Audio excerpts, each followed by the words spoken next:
Today is Tuesday of the third week of Lent. In today's gospel, we hear the story of a servant who owes his master some money. The master goes to the servant and says, "Do you have your debt to be repaid?"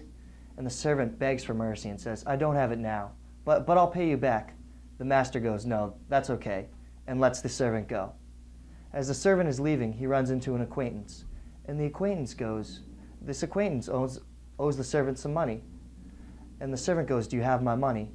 The acquaintance begs for mercy and says, "I don't have it for you now, but I'll pay you back." The servant doesn't like that answer and has his acquaintance thrown in jail. Upon hearing this, the master calls in the servant and goes, "Why did you do that? When you owed me money and begged for mercy, I let you go. How come you didn't do the same to your friend?"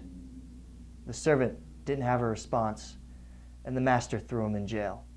In this story, we realize that the servant didn't take time to reflect on who he really was and what he had become doing. I think that's an important thing for all of us to do, especially college students.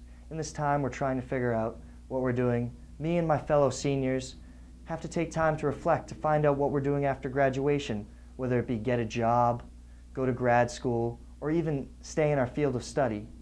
So during this time, especially during these last few weeks of college, we have to take time to reflect on who we are and what we're going to do. And many of us forget that there's someone who can help us along this journey in finding out who we are, and that is God.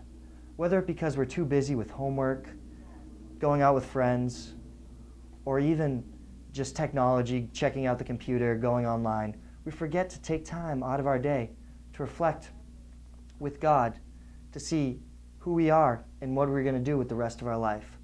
So I think during this Lenten season, we must take the time and sit down with God and reflect on who we are and what we have planned for the rest of our life.